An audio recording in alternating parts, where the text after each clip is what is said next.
بالله من الشيطان الرجيم. السلام عليكم ورحمة الله وبركاته.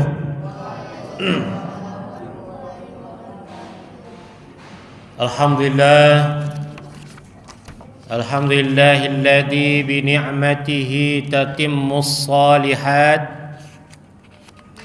Wassalatu wassalamu ala sayyidina Muhammadin sayyidis sadat. Allahumma anfa'na bima 'allamtana wa 'allimna ma yanfa'una wa zidna 'ilma. Rabbi shrah li sadri wa yassir li amri wahlul 'uqdatam min lisani yafqahu qawli, amma ba'd. Bapak-bapak, ibu-ibu, mu'takifin dan mu'takifat, juga termasuk anak-anak ustaz. Ada yang kedinginan nih, pakai sarung. Dengarkan baik-baik, nanti kata Ustadz Ikram kalau tak dengarkan baik-baik tak dapat nasi sahur. Mudah-mudahan kita yang hadir di tengah malam ini, bahkan sepertiga malam terakhir, di detik-detik terakhir sepertiga malam terakhir, diberikan kesehatan, diberikan nikmat istiqomah mengisi di sisa-sisa Ramadan ini dengan penuh kebaikan-kebaikan. Amin ya rabbal alamin. Alhamdulillah adalah ucapan yang rasanya mudah-mudahan bisa mewakili wujud syukur kita kepada Allah, karena dekat berkat hidayahnya lah, petunjuknya lah, kita menahan rasa kantuk kita, menahan lelah kita untuk beriktikaf. Maka dari itu jangan lupa niat iktikafnya. Nawaitu an a'takifa fi hadzal masjid lillahi ta'ala. Sengaja aku beriktikaf di masjid ini karena Allah Ta'ala. Ini anak-anak ustaz, kenapa tadi iktikafnya? Karena siapa itikafnya? Karena nasi jujur kali ya Allah. Karena Allah Ta'ala. Boleh nggak Ustadz niatnya ada nasi sahurnya? Boleh. Tapi niat utamanya karena Allah. Mudah-mudahan dapat nasi. Malu-malu dia bilangnya. Nanti makan tak malu-malu. Juga Allah berikan kita kekuatan untuk melaksanakan solat sunat tahajud. Ada yang sampai selesai tadi 8 rakaat. Alhamdulillah. Santai. Alhamdulillah. Tahajud itu timbangannya apa? Tafa'ala lil mubalaghah. Maknanya apa? Betul-betul berjuang. Orang yang bertahajud itu orang yang betul-betul berjuang menahan kantuknya. Wa minal laili fatahajjad bihi nafilatan lak. Dan daripada waktu malam itu fatahajjad bihi, bersungguh-sungguh, nafilatan lak, sebagai ibadah tambahan. Asa ayyab'atsaka rabbuka maqamam mahmuda. Mudah-mudahan Allah bangkitkan di tempat yang terpuji. Anak-anak ustaz mau jadi orang yang sukses? Mau jadi orang yang hebat?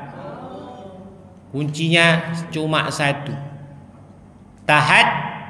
Tahajud. Orang yang mendapatkan derajat yang mulia, orang yang sudah lama mati tapi nama harumnya masih didengar, tidak lain caranya adalah bertahajud.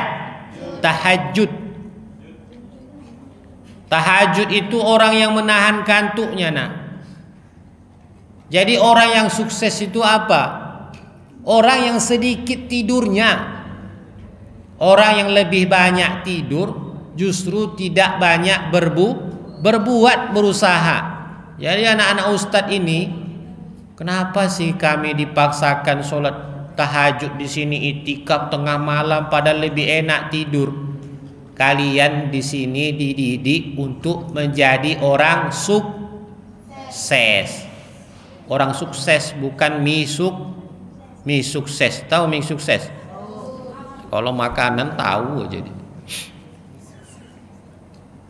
Sama dengan ceramah Ustadz beberapa malam yang lalu.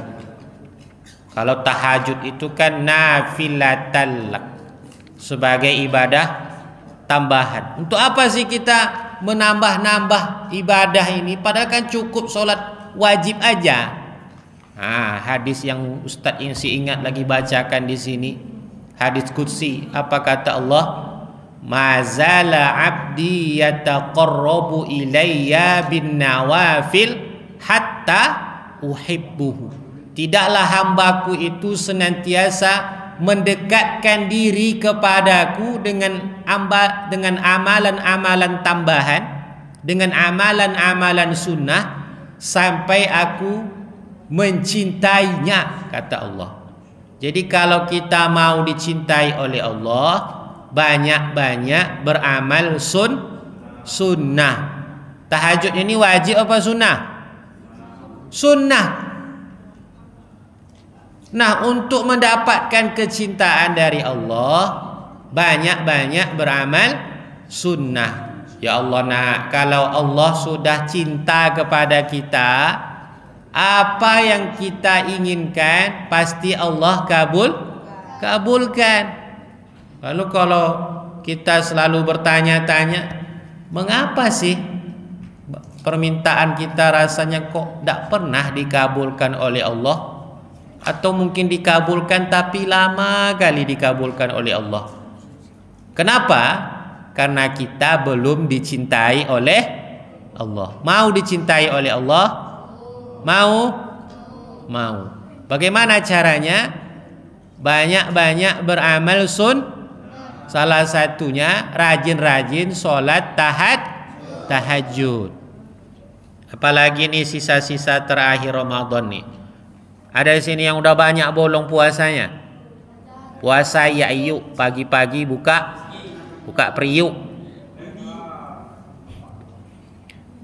Nah, hadirin hadirat yang dirahmati oleh Allah Subhanahu wa taala, karena Ramadan adalah bulan Al-Qur'an, maka mari sama-sama kita mentadabburkan Al-Qur'an.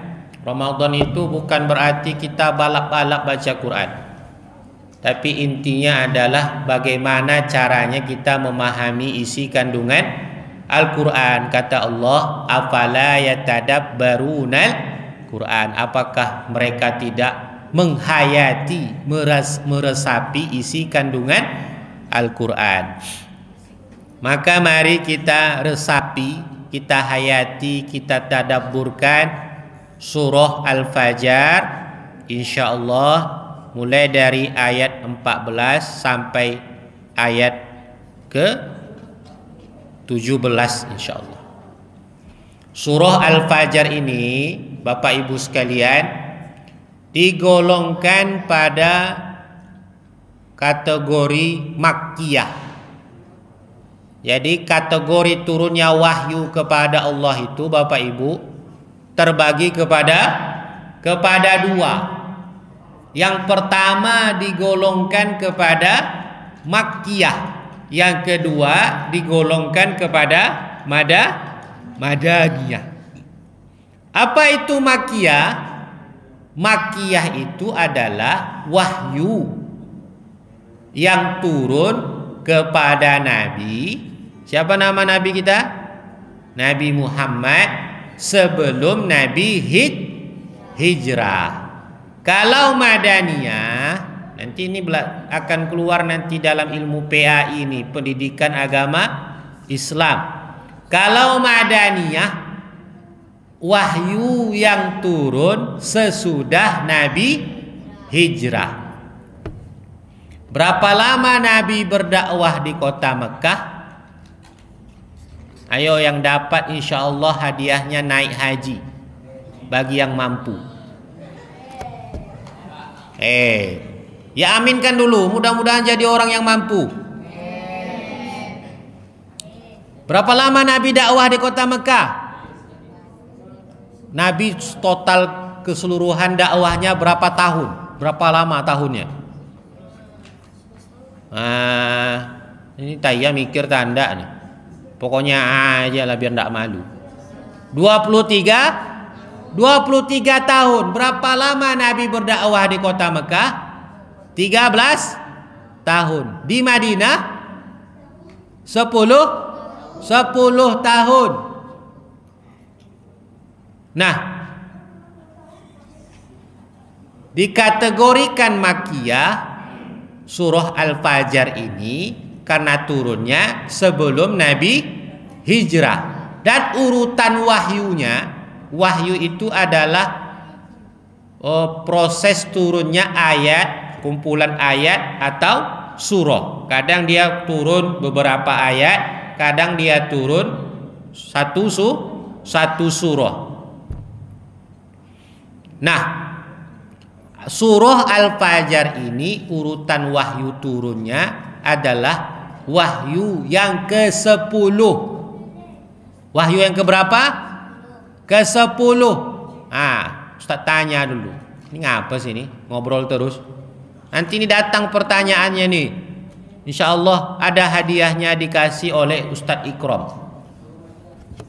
Ustaz ngasih tanya aja, hadiahnya nanti dikasih sama Ustaz Ikram. Apa hadiahnya?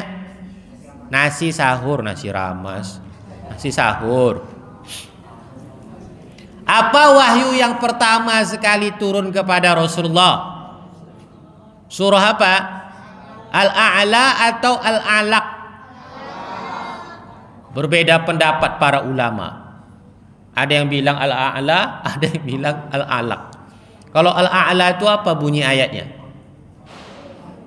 Sabbihisma rabbikal. Itu wahyu yang pertama. Apa bunyi ayat wahyu yang pertama? Iqra bismi rabbikal ladzi. Berarti namanya surahnya apa? Al-Alaq ayat 1 sampai ayat 5. Masya Allah, macam ngajar SD saya malam nih. Saya alhamdulillah Ustaz, kami alhamdulillah 2015 buka SD. Buka SD 2021 buka tingkat pondok di Pasir Putih. Ada pondok di belakang pabrik Mur Aqua, pas dindingnya itu mereknya Ukhuwah Islamiyah, itu pondok saya. Setelah itu kan ada pondok kita kan, yang setelah kavaleri. Sebelum itu, alhamdulillah dari sejak SD itu terbentuk 2015 sampai sekarang udah berapa kali menamatkan. Gak pernah saya masuk lokal ngajar SD. Kenapa? Gak sanggup saya menghadapi anak-anak. Kurang sabar saya. Tapi malam ini kayaknya karena saya lemah juga, kan ngantuk kan, agak sabar sedikit. Sama-sama sabar kita ya. Oke. Apa tadi wahyu yang pertama turun? Surah Al-Alaq. Nah, surah Al-Fajr wahyu yang ke-10. Surah Al-Fajr ini turun sebelum surah Ad-Duha dan sesudah surah Al-Fil. Sesudah surah Al-Fil. Berarti surah Ad-Duha itu wahyu yang keberapa? Sebelum tadi. Sebelum Ad-Duha. Tadi Al-Fajr wahyu yang ke-10. Berarti Ad-Duha wahyu yang ke-11. Berarti Al-Fil wahyu yang ke-9. Ya Allah. Tidak konsen lagi. Wahyu yang ke-12 apa Pak Ustaz? Surah Al-Insyirah. Diingat-ingat nih nanti. Nah, mari kita tadabburkan surah ayat ke-14. A'udzu billahi minasyaitonir rajim. فَأَمَّا الْإِنسَانُ إِذَا مَا ابْتَلَاهُ رَبُّهُ فَأَكْرَمَهُ وَنَعَّمَهُ فَيَقُولُ رَبِّي أَكْرَمَنِ. Maka adapun manusia itu apabila Tuhannya menguji dia, fa'akramahu, maka akan dimuliakan dia, wa na'amahu, diberikan nikmat-nikmat yang banyak, fayaqulu rabbi akraman, maka dia berkata Tuhanku telah memuliakan aku. Wa amma idza mabtalahu faqadara alaihi rizqahu fayaqulu rabbi ahanan. Maka adapun manusia itu apabila diuji oleh Tuhannya, faqadara alaihi rizqahu, disempitkan rizkinya, maka dia berkata Tuhanku telah menghinakan aku. Kalla bal la tukrimunal yatim, sekali-kali tidak, bahkan dia tak pernah memuliakan anak yatim. Wala tahadduna ala ta'amil miskin, dan dia juga tak pernah memberikan makan fakir miskin. Mari kita hayati. Fa'ammal insan, maka adapun manusia itu. Manusia itu Bapak Ibu sekalian berasal dari kata nasia. Nasia itu artinya lupa. Apa maknanya? Hakikat manusia itu adalah pelupa. Kalau pernah manusia mengatakan aku tak pernah lupa, maka dia lupa bahwa dia pernah lupa. Karena memang manusia itu adalah tempatnya salah dan lupa. Al-khata'i wan nisyan sifatani lil insan. Salah dan lupa itu adalah dua sifat bagi manusia. Idza mabtalahu rabbuhu, apabila Tuhannya menguji dia. Nah, apa sih hakikat ujian ini kepada manusia? Mengapa kok hidup ini diuji terus? Ini biasanya akan muncul dari lisan orang-orang yang ditimpa oleh ujian oleh Allah. Kok diuji terus rasanya hidup nih? Gak pernah tenang rasanya hidup nih. Kadang diberikan penyakit, kadang diberikan kesulitan, kadang termasuk ujian itu adalah harus bangun di tengah malam ini. Apa sih sebenarnya ujian itu? Yang pertama, hakikat ujian itu adalah bagian dari hidup. Jadi hidup sama dengan ujian. Tidak diuji maka tidak hidup. Ibu mau tidak diberikan ujian bagi Allah? Ada caranya. Bagaimana caranya? Mati. Orang yang mati itu tidak pernah diuji oleh Allah. Kenapa? Karena dia tidak hidup. Apa kata Allah dalam surah Tabarak, surah Al-Muluk? Alladzi khalaqal mauta wal hayata liyabluwakum ayyukum ahsanu amala. Allah yang menjadikan mati dan hidup. Mengapa kok Allah sebutkan dulu mati baru hidup? Karena banyak orang yang hidup lupa asalnya, yakni mati. Maka Allah ingatkan dulu matinya. Dia Allah lah yang menjadikan mati dan hidup. Untuk apa? liyabluwakum, untuk menguji kamu siapa di antara kamu yang paling baik amalnya. Ternyata Bapak Ibu sekalian, ketika Allah uji kita, kita tak cukup hanya dengan pasrah saja. Tetapi yang Allah inginkan ketika Allah uji kita, kita harus semakin baik amalnya. Maka yang pertama, ujian itu hakikatnya adalah bagian dari hidup. Yang kedua, ujian itu adalah sebagai tolak ukur keimanan seseorang. Semakin kuat iman seseorang, maka akan semakin kuat pula ujiannya. Kata Allah dalam surah Al-Ankabut, ahasiban nasu ayyutraku ayyakulu amanna wahum la yuftanun. Apakah manusia itu dibiarkan, dia mengira bahwa dia dibiarkan berkata amanna, kami beriman kepada Allah, sementara dia belum diuji. Maka ketika kita beriman kepada Allah, maka kita akan mendapatkan ujian. Iyalah, misalnya setelah kita mengucapkan 2 kalimat syahadat dalam rukun salat, rukun Islam, ya kan? Asyhadu an la ilaha illallah wa asyhadu anna Muhammad.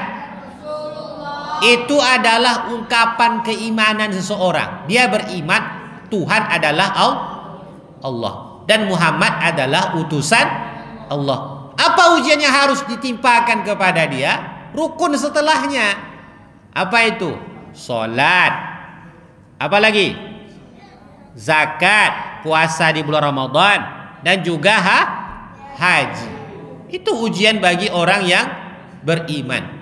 Yang ketiga, ujian itu sebagai standar layak atau tidaknya kita masuk surga. Apa kata Allah dalam surah Al-Baqarah? Am hasibtum an tadkhulul jannata walamma ya'tikum matalul ladina khalau min qablikum massathumul ba'sa'i wad-dharra'i wa zulzilu hatta yaqula rasul walladzina amanu ma'ahu mata nasrullah ala inna nasrullahi qarib. Apakah kamu mengira kamu akan dibiarkan masuk surga sementara belum pernah ditimpakan kepada kamu ujian yang pernah ditimpakan kepada umat-umat sebelum kamu? Bagaimana ujian yang Allah berikan kepada umat sebelum kita? Matsat-sumul ba'sa, Allah timpakan kesulitan, penyakitan. Wad-dharra, kemudaratan. Wazulzilu, gempa bumi yang sangat dahsyat. Apa ujian Allah kepada umat Nabi Nuh? Diberikan banjir bandang. Umat-umat terdahulu sangat luar biasa ujiannya. Kalau kita mau masuk surga, maka kita harus siap ditimpakan seperti apa yang ditimpakan Allah kepada umat-umat terdahulu. Saking kuatnya ujian itu, apa kata Rasulnya? Mata nasrullah, kapan datangnya pertolongan Allah? Biasanya Bapak Ibu sekalian, kalau Allah pilih seorang Rasul pada satu umat, itu adalah manusia yang paling sabarnya pada umat itu. Tapi saking kuatnya ujian, Rasulnya pun berdoa meminta pertolongan Allah. Maka ketahuilah pertolongan Allah itu sangat dekat. Jadi 3 hakikat ujian itu Bapak Ibu sekalian. Apa itu? Yang pertama, ujian itu adalah bagian dari hidup. Yang kedua, ujian itu sebagai standarisasi keimanan. Yang ketiga, ujian itu adalah sebagai standar kita layak atau tidaknya masuk surga. Ada kisah ini tentang ujian, karena sebentar lagi jam 4, kita singkat aja nanti tadaburnya. Ada kisah seseorang punya bisul di kepala. Seseorang yang punya bisul di kepala. Dengarkan dulu. Ini nanti cerita ini bisa kamu ceritakan di sekolah. Tapi syaratnya kamu harus ingat sampai selesai Idul Fitri nanti. Apa ceritanya? Ada orang yang punya bisul di kepala. Makin lama bisulnya semakin besar, semakin lama semakin besar, sehingga dia tak berani keluar rumah. Mengapa? Malu karena ada bisul di kepala.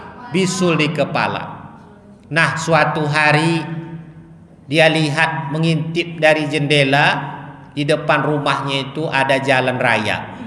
Dia mengintip di jendela, dia lihatlah kawan sepermainan dia asik aja hilir mudik, kadang ke atas, kadang ke bawah, jalan terus. Mulai dia bergumam dalam hatinya, enak betul lah orang ini bisa kemana-mana, aku tidak bisa kemana-mana. Kenapa? Kenapa tadi? Ada bisul di kepala. Bisul itu beda dengan bisul di kepala. Bisul di kepala. Nah, setelah itu dia panggillah kawan yang lewat tadi. Hei, sinilah dulu dekat jendela. Apa kata kawannya? Kemana aja kamu selama ini gak pernah nampak berhari-hari? Oh, aku ada bisul di kepala. Malu aku keluar. Kau enak, bisa kau kemana-mana, sementara aku tidak bisa. Kenapa? Kenapa tadi? Bisul di kepala. Apa kata kawannya mendengar keluhan kawannya ini? Kau tahu tidak? Kau masih lumayan, kau punya bisul di kepala. Kalau kau lihat aku hilir mudik ke sana kemari jalan ini, kau tahu tidak kenapa? Karena aku punya bisul, maaf di pantat.